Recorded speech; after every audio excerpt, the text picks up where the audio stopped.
In this video, we are going to learn calculation of arithmetic mean under special conditions. So far we learned the three series, the individual series, discrete series and the continuous series, and the calculation of arithmetic mean by direct method, step deviation method and the assumed mean method. So here we will learn under special conditions how to calculate arithmetic mean. The first condition is when cumulative frequency is given to us, that is more than or less than series is given to us. Now let's look into an example where we are given marks and the number of students scoring marks. So here we are given the cumulative frequency in less than.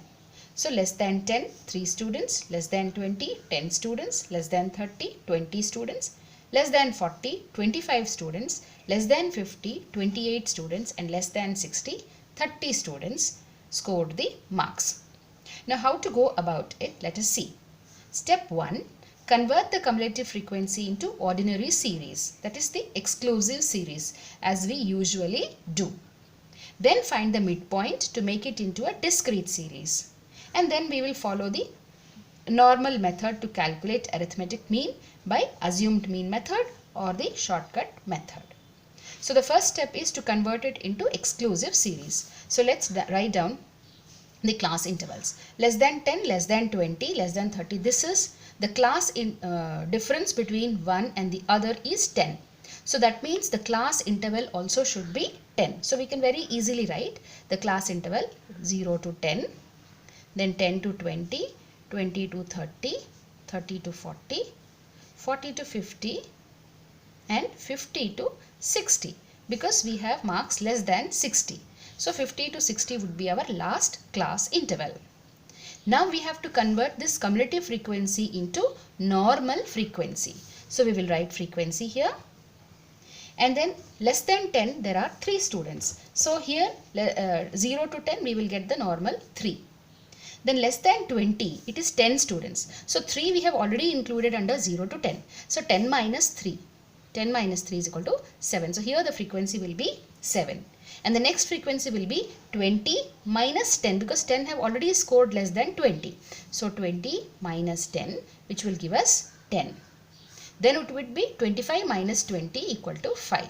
Then 28 minus 25 equal to 3. And 30 minus 28 will give us 2. So that is the frequency. Alright. Then second step is to find the midpoint of the class interval to make it into a discrete series. So let's find out the midpoint m. So 0 to 10. 10 plus 0 by 2 is equal to 5. Similarly here it would be 15, 25, 35, 45 and 55. Okay. Now what? The normal method of finding the arithmetic mean by assumed mean method. So assumed mean method we will have to calculate D.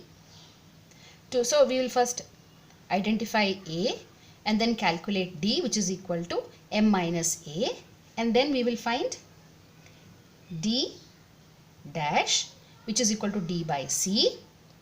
Here the difference is 10, so divided by 10. Okay. Then you will find F D dash and then apply the formula. So what is the formula to calculate mean by the shortcut method? X bar is equal to A plus sigma F D dash divided by N or sigma F into C. Okay. So apply this formula and follow the usual method to calculate arithmetic mean.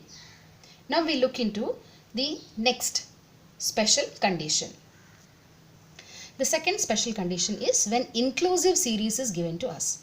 What do we understand by inclusive series? That both the extreme of the class interval, that is the lower class interval, as well as the upper class interval will be included in the frequency, or the frequency that belongs to the upper class limit or the lower class limit will be included in the same class. Isn't it? Whether it is an inclusive class or an exclusive class, the method we follow is to find the midpoint, then the deviation, isn't it? So here, even though it is an inclusive series, we need not convert it into an exclusive class interval series. So directly we can find out the midpoint because it is not a cumulative frequency. This frequency would help us to calculate the arithmetic mean. Now the midpoint of 50 and 59 is 59 plus 50 divided by 2. So that would give us 54.5. Similarly here, now look at this, it is given in the reverse order. 0 to 9, 10 to 19, 20 to 29, it goes up. So rearranging the given data in the ascending or descending orders, both are accepted. So here it is given in the descending order, it is fine. If it is haphazard, then we have to arrange it. But here it's already arranged in the descending order, so it doesn't matter, and we can go ahead with the calculation. So first we'll find out the midpoints, that is 44.5, then 34.5, and then this would be 24.5, and this would be 14.5 and 4.5. Okay. Now what? After this we will identify the arithmetic mean, assumed mean. You can take anything, assumed mean, and then calculate the deviation, which is equal to m minus a. Okay. Then the same procedure, d dash, which is equal to m minus a by c, or d by c, whatever. Then you calculate f d dash and apply the formula. What is the formula to calculate arithmetic mean using the assumed mean method? It is a plus, or step deviation method, because we are finding here d dash, so it is step deviation method, a plus sigma f d dash divided by sigma f into c. So you can follow these steps and calculate the arithmetic mean. Then case number 3 is when we are given an open-end class. In case of open-ended classes, how do we go about calculating the mean? Now here we are given open-ended class means the upper class limit and the lower class limits are open. Here you find we don't know what is the lower class limit, and here the upper class limit. So how do we identify them? We will see what is the class interval. In this case, 10 to 20, 20 to 30, the class intervals are equal. So we can say that the first class interval should be 0 to 10, because all of them have a class interval of 10 units. So here it would be above 50. So this class interval will become 50 to 60. Okay, so we can write down the class intervals as 0 to 10, then 10 to 20. This would be the same as we are given over here, because from here only we were able to find out what was the class limit over there, 40 to 50, and this becomes 50 to 60, because all of them have a difference of 10. Now we are given number of students. This number of students is actually the cumulative frequency, isn't it?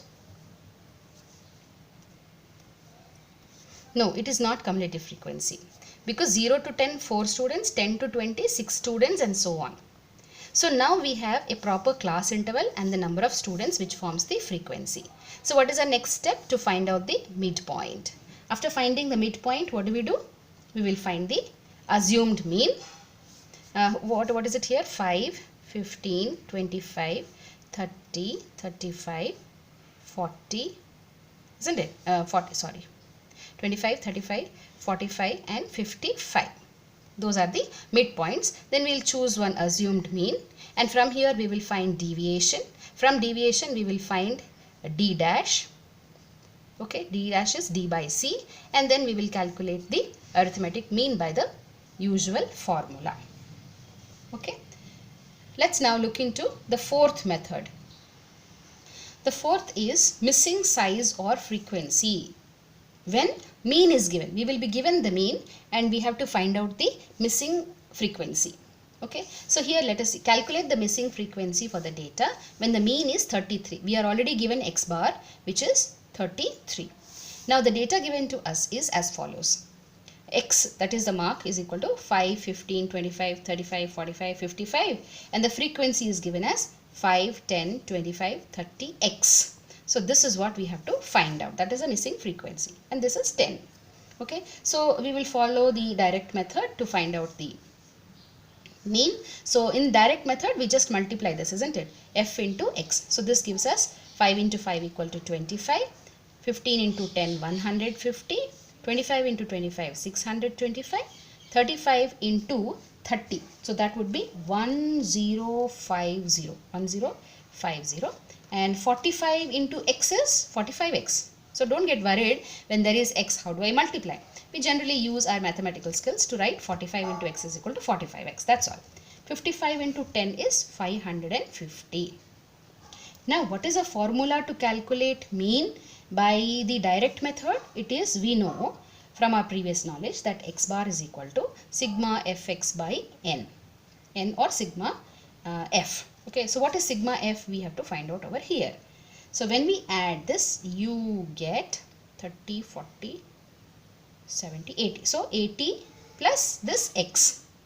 So 80 plus x is our sigma f or n. Okay, and then we also need sigma fx. So we need to add this also. So sigma fx is equal to, you will get something like, you add all this and you get 2400 plus 45x, because this is 45x. You cannot add, they are unlike terms, and so we get 2400 plus 45x. Now let us substitute these values over here. We are given mean x bar is equal to 33. So let's substitute 33 over here. So 33 is equal to sigma fx is 2400 plus 45x divided by n. N is 80 plus x. Okay, so cross multiply them and then you get 33 into 80 plus x is equal to 2400 plus 45x. Okay, so now we'll open this. 33 into 80 becomes 2640 plus 33x is equal to 2400 plus 45x. Now we will rearrange them and then you get this here, 2640 minus 2400 is equal to 45x minus 33x. So this will give us,